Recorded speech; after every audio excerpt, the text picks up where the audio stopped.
Tapos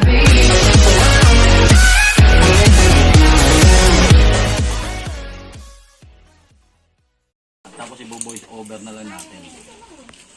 In, out. Isang araw mga guys. Ayan po ang video po natin ngayon ay tungkol po sa pagdilipat ko po ng fuel vacuum ng aking motorcycle. Makikita nyo po, dati po kasi siyang nakalagay malapit sa makina. Since naisip ko na meron siyang rubber sa loob, baka ako magkaroon ng epekto para sa kanya yung init ng makina. Kaya ang bala ko, ilayo ko siya sa may makina. Makikita ninyo, ilagyan ko siya ng bracket at tinutupi-tupi ko para ma-mount ko siya ng maayos.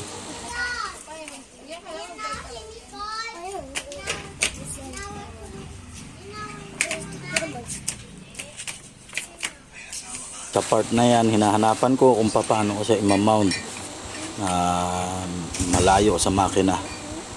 Kasi nga, iniisip ko, magkaroon siya ng epekto sa init ng makina.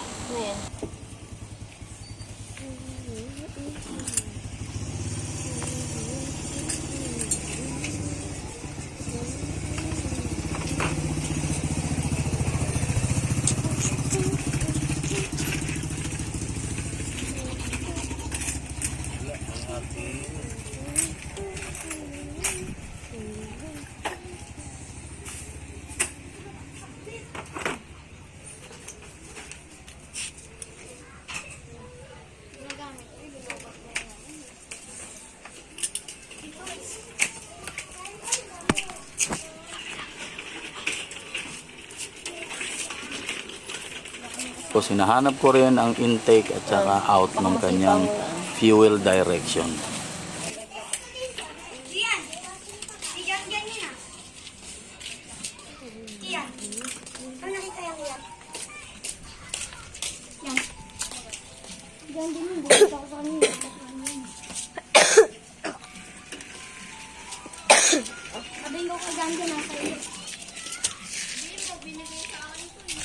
Part na yan, talagang nahihirapan ako kung saan ko siya ilalagay, saan ko siya i-mount, kasi talagang masikip yung pagpupwestuhan ko ng kanyang fuel vacuum.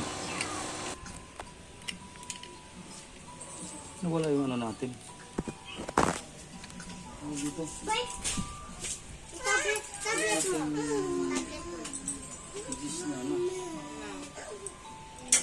Tablet mo, download ka na.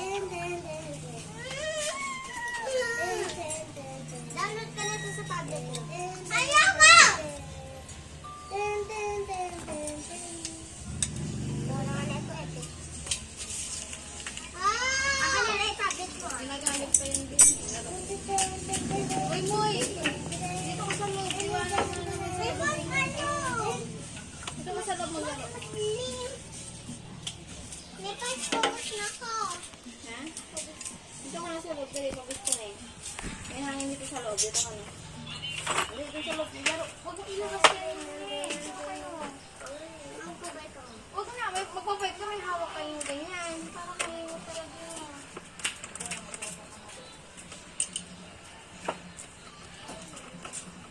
Ano na? Kalugat na. Kalugat na yan. Ayan, susubukan ko siya na mailagay doon sa tornilyuhan ng aking airbox, kasi naisip ko ito magandang pwesto para mailagay ko siya. Pero sa tingin ko dyan sa bandang huli, hindi ko siya mapagdesisyonan na ilagay dyan. Maraming tatamaan ng hose, ganyang hose. Dapat malapit siya.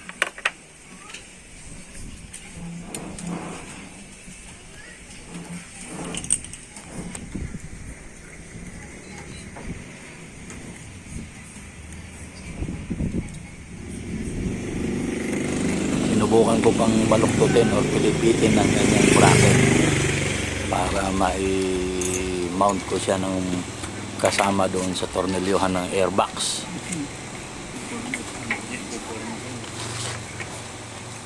Kaso napansin ko hindi pala po pwede kasi yung lock ng pairings ng side pairings niya is tatama din doon sa pinakabutas.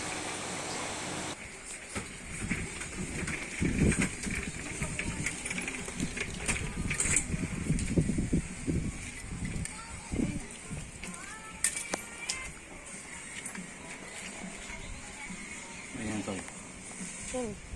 No.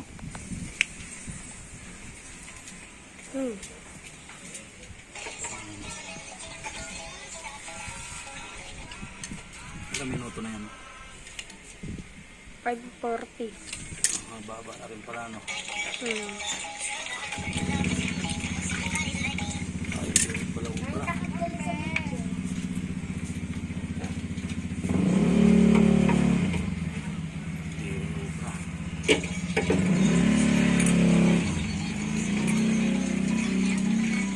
Bahala ko ulit siyang ilagay sana sa malapit sa makina. Makikita ninyo nasa ilalim na kadikit ng cylinder head ko ng black. Pero sabi ko hindi rin po obra uli dahil malapit na naman siya doon sa init ng makina. Mapapansin ninyo, hanap ako ng hanap kung saan ko siya pwedeng i-mount. Ngayon, may nakita ko. Titingnan ko kung po pwede siya dyan. Ganyan talaga. Ha? Ganyan talaga.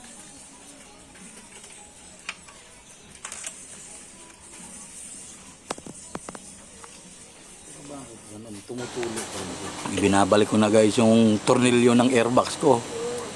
Kasi talagang hindi siya uubra na mailagay o ma-mount yung aking fuel vacuum kasama doon sa tornilyohan ng aking airbox.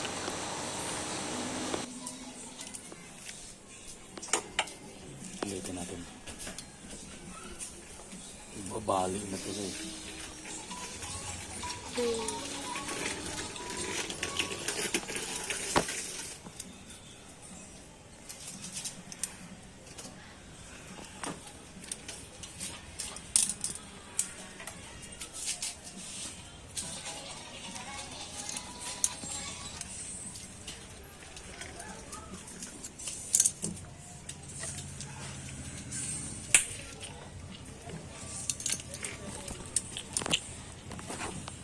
Ayan guys, makikita ninyo may nakita akong spot na paglalagay ng fuel vacuum. So itatry ko na ilagay siya sa ilalim ng upuan ng motor. Titingnan ko kung ubra siya dyan. Ayan, makikita nyo uli, akin na namang ibinabaluktot. Sinusunod ko kung paano magiging magandang mounting ng Ano pala eh? fuel vacuum ko, kaya binabalo-baluktot ko na naman ang kanyang bracket. Dinadahan ko lang yan kasi nag-aalala ko baka mabali. Wala tayong pamalit na bracket dyan.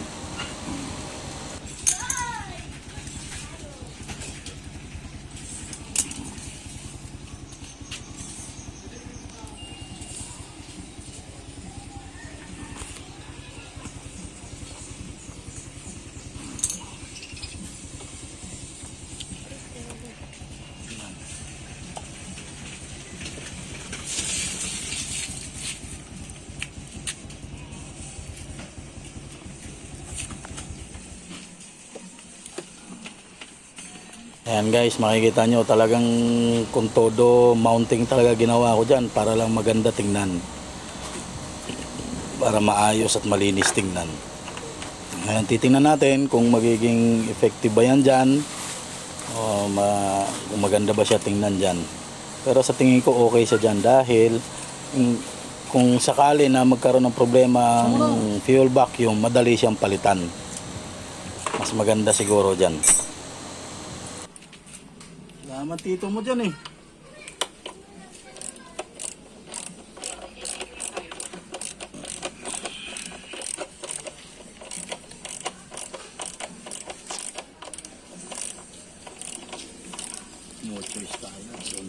Sige.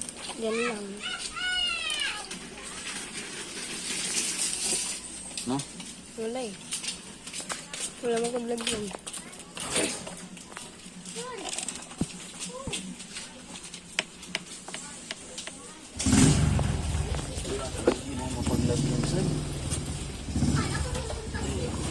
Ayan, sa tingin ko, perfect spot siya. Titingnan ko, i-mount ko yung mga hose niya. Yung hose niya na yan is talagang pinasobrahan ko na yan. Yung bike yan, walang din. Para malaman natin, makita natin kung saan talaga siya po pwede. Ngayon, kung hindi naman siya obra dyan, pwede ko siyang ilipat at maaaring bawasan ko na lang yung hose. Yung kanyang mga hose. Naka 10 minutes na. Ayan, makikita ninyo, kinakabit ko na ang intake at up.